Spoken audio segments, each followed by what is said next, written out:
साहब पहले कश्मीर की बात करें, जिस तरीके से रिसेंटली हुआ जी और वहाँ पर जिस तरीके से नेशनल कॉन्फ्रेंस कह रही है कि कंपैरिजन क्यों किया गया, तो व्हाट इज योर नहीं, किस चीज की कंपैरिजन? अब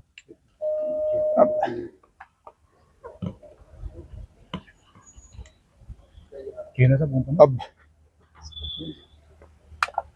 जम्मू कश्मीर के लिए वो जंतर मंतर नहीं गई,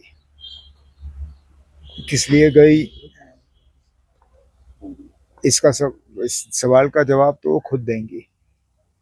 लेकिन वहां जाके जो कहा,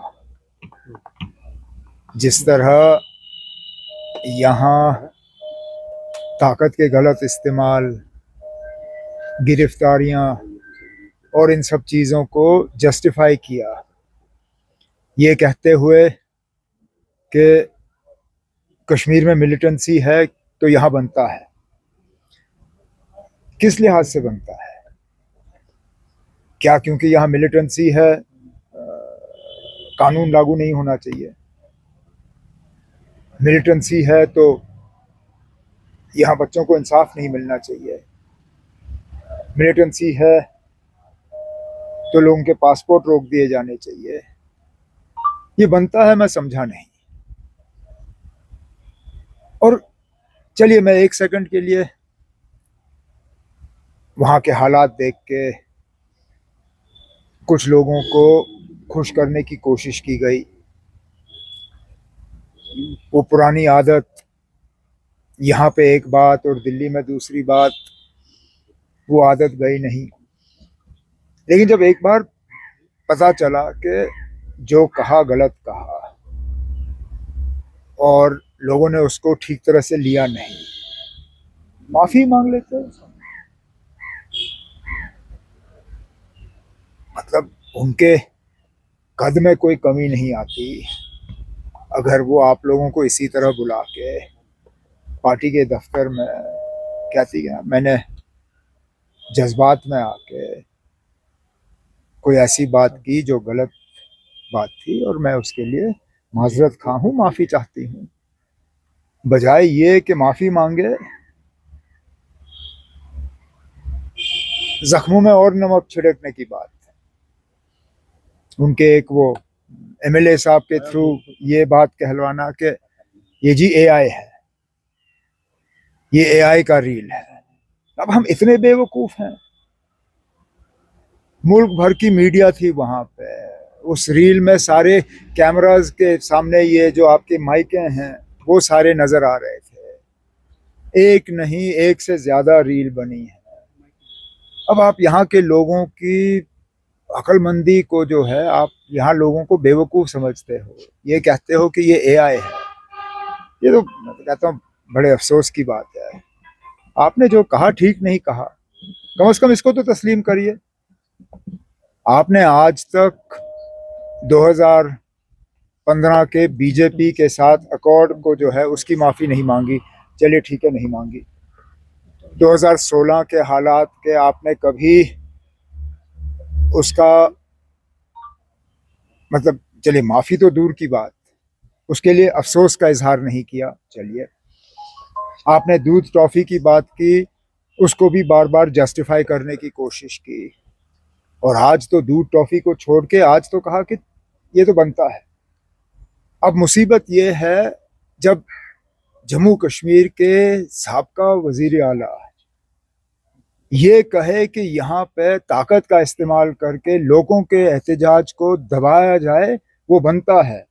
इसके बाद कौन कश्मीरी अपने हकूक के लिए बाहर आएगा? अगर हम ही लोग जो किसी पोस्ट पे बैठे हैं ये कहते हैं ना मरकज के तरफ से आप आओ यहाँ दबाओ क्योंकि यहाँ बनता है, कौन निकलेगा? कल को हम स्टेटहुड के लिए ही अगर एहतजाज करना शुरू करें, अब महबूबा मुफ्ती के इस बयान के बाद तो जो बाहर निकलने के लिए भी तैयार होगा वो कहेगा ना अब तो इन्होंने तो खुली छूट दी है, अब तो अगर कल को हमारे घर पे बुलडोजर चलेगा, महबूबा जी कहेगी ये तो बनता है। अफसोस की बात है, बेहतर होता वो ना ही जाती जंतर मंतर। अगर जंतर मंतर जाके हमारा यही हाल करना था तो बेहतर है घर में ही बैठती। उमर साहब, आपको लगता है कि प्रधान का जो इस्तीफा है वो लेटा है? अब इन मामलों में देर आए दुरुस्त आए। वैसे तो देखा जाए तो अगर जाना ही था तो पहले ही जाता। इतना 10-15 दिन, 20 दिन, 25 दिन इंतजार करने की जरूरत ही नहीं थी। अगर जो उन्होंने अपने चिट्ठी में लिखा, जिन हालात की बुनियाद पर वो इस्तीफा दे गए, वो हालात तो पिछले 25-30 दिन से हम देख रहे थे। लेकिन जैसे मैंने कहा, चलिए देर आए दुरुस्त आए, इसमें और किसी की कामयाबी नहीं है। सर कहते हैं ना, कामयाबी के कई माँ बाप होते हैं। फेलियर जो है वो ऑर्फन होता है, अनाथ होता है। धर्मेंद्र प्रधान के इस्तीफे के क्रेडिट लेने वाले बहुत होंगे, लेकिन सही क्रेडिट अगर किसी को जाता है वो उन बच्चों को जाता है जो वहां से हिले नहीं और अपने मौक़िफ़ से पीछे हटे नहीं। 2500 से ज्यादा लोग जो है हिरासत में ले गए। अब यही तो मुसीबत है। इसी बात पे महबूबा जी कहती है बनता है। अब हम क्या कहें, जब जिम्मेदार लोग इन चीजों को नजरअंदाज करने के लिए तैयार हों तो ये तो होगा ही ना। अब एक तरफ से हम इसके खिलाफ आवाज उठाएंगे, दूसरे तरफ से मुल्क के मरकज में जाके हमारे ही एक सीनियर लीडर कहे कि बनता है, फिर तो बनता है, फिर तो ये गिरफ्तारियां होंगी। बनता है, हर चीज पे बनता है। यही मुसीबत है, यही मुसीबत है। फिर कोई फायदा नहीं यहाँ श्रीनगर आके आप इसके खिलाफ बोलो। जहां बोलना था दुनिया मीडिया के सामने, पूरे मुल्क का मीडिया था वहां पे, मुल्क की सारी नजरें थी उस वक्त जंतर मंतर पे, उस वक्त इसके खिलाफ कहते। लेकिन नहीं, उस वक्त आपने कहा बनता है। अब पता नहीं और कितने गिरफ्तार होंगे यही देखते हुए कि बनता है। मैंने उस दिन भी कहा ना, ये गलत है। इससे हम मिलिटेंसी का खात्मा नहीं कर पाएंगे। मिलिटेंसी का सही मायने में खात्मा करने के लिए लोगों को साथ रखना जरूरी है। लोगों को साथ रखे बिना मिलिटेंसी को हम यहाँ खत्म नहीं कर पाएंगे। एक हद तक जरूर हम कामयाबी हासिल करेंगे, लेकिन वो लास्ट माइल जिसको कहते हैं, आखिरी किलोमीटर की जो कामयाबी है, उसको हासिल करने के लिए लोगों का साथ बहुत ज़रूरी है। और अगर इसी तरह हम गिरफ्तारियां करते रहें, इसी तरह हम बुलडोज़र का इस्तेमाल करते रहें, इसी तरह अगर हम नौजवानों को सताते रहें, तो लोग हमारे साथ नहीं होंगे ना। अब आप अंदाज़ा करिए, अगर 2,500-3,000 लोग गिरफ्तार हुए हैं, उनमें कम से कम उनकी फैमिली के 3-4 लोग होंगे, 5 लोग होंगे, तो 3,000 को 5 से मिला दीजिए, 15,000। कम से कम हमने आज 15,000 लोगों को एलियनेट किया हुआ है। अब अगर इतने लोगों को हम एलियनेट करेंगे, कहाँ मिलिटेंसी के खिलाफ लड़ाई में आप कामयाब हो जाओगे। ओके, चले। Thank you sir.